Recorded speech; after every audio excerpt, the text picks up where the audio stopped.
Fala pessoal, sejam todos bem-vindos a mais um vídeo aqui do NS Soccer, um vídeo onde a gente vai falar sobre essa Copa do Mundo, fazer uma reflexão importante sobre o que significa essa final entre França e Argentina, Argentina e França para vocês.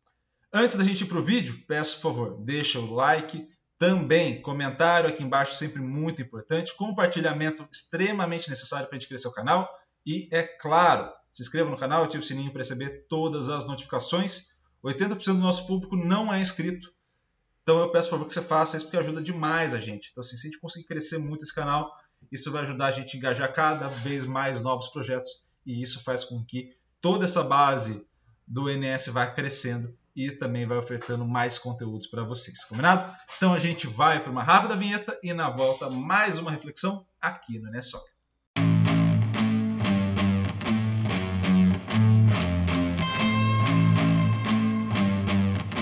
De volta, pessoal! E não, fique tranquilo, a gente não está num vídeo de análise entre França e Argentina ainda, isso vai sair amanhã. A gente está num vídeo sobre a reflexão acerca do que significa essa Copa do Mundo e do que significa essa final entre Argentina e França. Tá? E aí é óbvio, vou fazer algumas referências a outros vídeos aqui do canal, então eu peço por favor que vocês, além desse, vão atrás dos outros também, acompanhem, estão todos aqui na playlist sobre análise ou sobre reflexão na Copa do Mundo de 2022, combinado?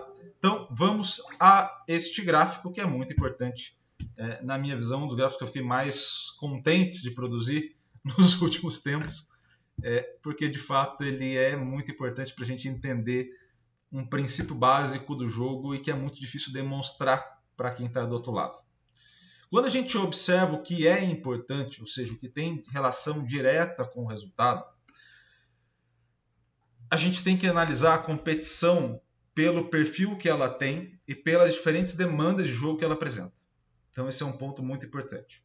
Quando a gente observa uma Copa do Mundo numa primeira fase, que são os 3 primeiros jogos que a gente faz análise das equipes, a gente está observando equipes que estão jogando para classificar. O que isso quer dizer? Isso quer dizer que elas estão jogando para fazer uma somatória de pontos o suficiente para estar na segunda fase. Em competições assim, onde a somatória de pontos te coloca numa classificação, como é o caso, por exemplo, das ligas, Brasileirão, Premier, Bundesliga, enfim, todas essas. Quando você observa essas competições, e a Copa do Mundo nessa fase inicial também vai nesse mesmo sentido, a gente vai observar uma importância muito grande dos passes e da conversão de passe para chute. E aí, a depender da qualidade das finalizações, essa parte pode ficar negativa ou muito pouca de finalização. Né? Isso olhando para a fase de grupos, que é esse azul mais escuro. O que vai importar muito, independente do estágio, é converter chute em gol. Quando a gente vai observar uma fase eliminatória, você já não joga mais no sentido de ter o controle do jogo e controlar as ações. Você controla as demandas que o jogo vai apresentando, porque você pode estar eliminado como último jogo. Então, se vocês perceberem, por exemplo, os primeiros jogos, as duas primeiras rodadas da Copa do Mundo, e pegar os últimos jogos agora de fase eliminatória, o jeito de jogar, até das equipes que classificaram e que estão na final, mudaram. Por quê? Porque muda a demanda de jogo. Então, o que a gente observa, e é muito importante dentro dessa Copa do Mundo, é uma importância de adaptação ao jogar. No momento que você está jogando, no momento que você tem que entender as demandas do jogo, o perfil entre uma coisa e outra é diferente. Entre jogar a fase eliminatória e jogar a fase mata-mata é diferente. Quando a gente observa, por exemplo, o Brasil aqui nas eliminatórias, é diferente de observar o Brasil na Copa América. Iago, mas os adversários são os mesmos. Às vezes até o campo é o mesmo, né? A gente joga ao longo da América, então assim, por vezes é o mesmo campo. Eu sei, mas mesmo assim muda. Porque uma coisa é você tomar a decisão sabendo que você vai ter mais 2 jogos, por exemplo, que nem na primeira rodada, para você poder recuperar. Outra coisa é você olhar para esse jogo que você está perdendo de 1-0, faltar 10 minutos e o treinador ter que substituir 3, 4 peças, e aí substituindo 3, 4 jogadores, você coloca o time inteiro para frente porque você precisa marcar aquele gol. Você precisa recuperar a bola rápido, você precisa dar o combate, você precisa aproveitar o espaço. Muda a demanda do jogo. o jogo vira outro. Quando você muda a demanda, há uma necessidade da equipe fazer um ajuste à lógica do jogo. E aí, quando a gente vai olhar para os destaques das seleções, vai olhar para uma situação da Argentina, da França, a gente pode fazer algumas reflexões. Primeira delas, a gente pode olhar para a Argentina, né? Uma Argentina que teve, ao longo dos últimos anos, o Messi como grande astro, e continuará, até o final dessa Copa do Mundo, obviamente, continuará tendo, mas uma Argentina que teve como ele o grande astro, mas que não tinha uma grande equipe. Ou seja, buscava-se um padrão de jogo único a fim de fazer com que ele jogasse bem. Então, se vocês lembrarem ao longo do histórico da Argentina, buscou-se muitas vezes, na época de velocidade do Messi, né, quando ele estava no começo de carreira, jogadas de velocidade, porque jogando em velocidade o Messi vai conseguir explorar melhor o espaço de campo. Depois, não era mais uma questão de jogada em velocidade, era uma questão de jogar no modelo de jogo do Barcelona.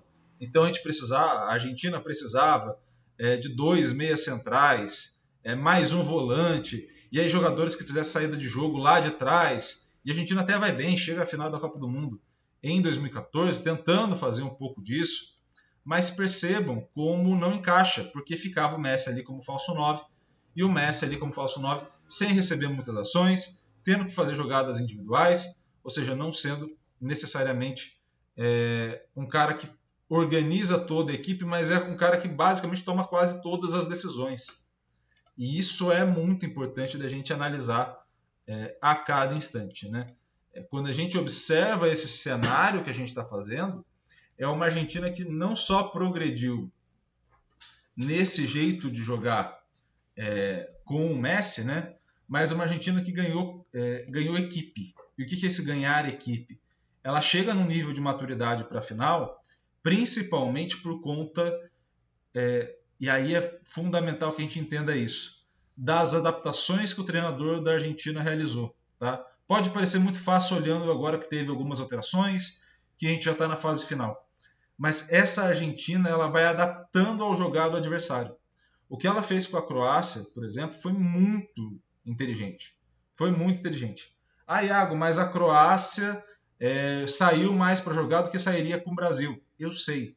Mas percebam como é um jogo de estratégia. A Croácia ajusta para o Brasil e fez o mesmo ajuste para a Argentina. A Argentina responde com um novo ajuste. O Brasil não tem novo ajuste. Então, ganhou meio campo, como foi o caso dos 2 jogos, a Argentina tinha por onde sair, a Argentina tinha contra-ataque, a Argentina tinha uma série de situações, a Argentina recuou a marcação para ganhar campo, a Argentina quebrou a maioria das linhas com bolas longas, e o Brasil não tinha alternativa. Né? Então, assim, sempre que a gente esteja observando esse cenário, né, que a gente está caracterizando, a gente está observando, meu pai amado, a gente está observando um cenário onde houve um crescimento de uma equipe, não só de um jogador, mas de um jogador fantástico que auxilia essa equipe, e um entendimento coletivo dos ajustes da demanda e principalmente de um ajuste necessário para cada jogo. E isso é muito importante. Se a Argentina hoje chega onde chega, é porque ela consegue se ajustar muito bem às demandas que estão presentes no jogo. Ela consegue, ao longo dos jogos, ajustar muito bem a demanda e ter uma leitura muito organizada de jogo. Um jogo com 3 zagueiros, depois um jogo com uma linha de 4 na defesa, depois um jogo onde você tem uma segunda linha de 4 no meio campo, com o Álvares voltando. Então, assim, você tem um conjunto de jogadores espetaculares, cara. Espetaculares. Não pela qualidade ou pelo nível de habilidade, mas principalmente pela disposição e pelo grau de entrega. Eu não sei quem vai vencer entre os dois, eu vou fazer o vídeo de análise ainda na sequência, né? Estou gravando primeiro esse, mas tem um ponto que eu acho que é importante a gente observar. A entrega que essa seleção argentina tem é algo muito absurdo, muito absurdo. E vale muito a pena a gente pensar e refletir sobre essa entrega ao jogo e às demandas do jogo. O que o Julián Álvares fez nessa Copa do Mundo, um jogador muito novo, o que ele fez nessa Copa do Mundo é algo impressionante. Impressionante. O nível de entrega que aquele moleque tem é um treco absurdo. O nível de entrega que o DePaul tem, o nível de entrega que o McAllister tem, que não acho que é um grandíssimo jogador, para mim um jogador mediano para cima da média, no máximo, mas eles se entregam, estão sempre na marcação, é sempre algo muito pesado na marcação. Então, assim, que bom que a gente está vendo uma geração que consegue se adaptar e um nível de treinador muito jovem, mas que entendeu muito bem quais são as demandas desse jogo. E se a gente pode olhar isso da parte da Argentina, a gente pode olhar até mais de um jogador da França, que é o Antoine Griezmann, né? O Griezmann é um jogador que, ao longo da Copa do Mundo e ao longo desse cenário que a gente veio caracterizando, um jogador muito importante para essa França. O que ele fez na semifinal da Copa do Mundo foi extraordinário. O Griezmann basicamente é o cara que organiza toda a seleção da França, não só no sentido de organização através dos passes, mas também de ajuste do próprio comportamento. Então, se a França está no momento de ataque, ele funciona como um camisa 10, grande parte das vezes. Ele funciona chegando mais à frente, até numa linha próxima do Giroud, né? E quando ele está numa fase defensiva, ele está funcionando quase como um meia central. E ele desce até a linha do Tchouaméni, como foi o caso no jogo de hoje, ou até a linha do Fofana, como foi o caso do jogo de hoje, ou do Rabiot, né? Aí o Rabiot tem um pouco melhor de saída e aí ele acaba tendo um pouco mais de tranquilidade, mas perceba como ele vai descendo, ele vai ajustando o comportamento dele de acordo com as demandas que o jogo apresenta. Então, se a equipe da França precisa acelerar esse jogo, precisa fazer com que esse jogo ganhe ritmo, isso passa pelo pé do Griezmann. Se a seleção precisa desacelerar, passa pelo pé do Griezmann. Se a seleção precisa ter uma marcação mais reforçada, passa pelo posicionamento do Griezmann. Se a seleção precisa ter uma situação onde você vai marcar a pressão, passa pelo posicionamento do Griezmann. Então, assim, o Griezmann faz uma Copa do Mundo numericamente, talvez não vá aparecer nos grandes livros de destaque, né, no sentido de artilharia, assistência, acho que ele vai aparecer bem, mas artilharia, por exemplo, ele acho que não fez gol, se não me falha a memória. Mas o que ele jogou contra a Inglaterra, o que ele jogou contra Marrocos, o que ele vem jogando nessa Copa do Mundo é algo extremamente impressionante. E aí você perceba, se a Argentina foi se modificando e se ajustando ao longo da competição, achando a equipe, a França achou a equipe muito cedo. A França acha a equipe e a gente não vai ver grandes alterações, né? Iago, isso quer dizer que a França não fez nenhum ajuste? Viu como você está caindo em contradição? A França não tem grandes ajustes. Não é isso. É ao contrário, no caso. A França tem um grande ajuste. O grande ajuste da França é ao longo do jogo. A França fica em posse da bola, a França recua, a França deixa o adversário jogar para aproveitar o contra-ataque. Então, assim, a França ela não tem uma alternativa de jogo a cada jogo, mas é até mais refinado. Ela tem uma alternativa de jogo a cada momento do jogo. Ela tem um conjunto de jogadores que permite ao treinador tanto alterações de características de jogadores, como também alterações ao longo do jogo. Essa descida do Griezmann como meia central, a presença desses jogadores atuando com variação, né? E aí o Griezmann talvez seja o grande exemplo desse tipo de jogador. A gente vai observar, e é natural que a gente passe a observar isso, uma equipe que vai se adaptando muito bem, né? E essa equipe que se adapta muito bem é uma equipe que entende jogar. Então, se, por exemplo, Espanha e Portugal ficaram 70% do tempo com a posse da bola, tentaram cruzamentos, ou tentaram ficar e achar linhas de passe, a França abdicou da bola contra Marrocos. A França falou, olha, a bola, já que o teu ponto forte é você jogar na defesa, e o teu ponto fraco é na criação de gols, toma a bola, te vira.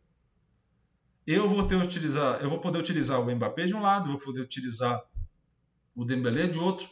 Eu tenho o Tchouaméni, que é muito veloz, eu tenho ainda na direita o Koundé apoia menos, mas eu tenho ainda o Lucas Hernandes na esquerda. que apoia muito bem, então tudo bem, pode ficar com a bola. Pode ficar com mais posse.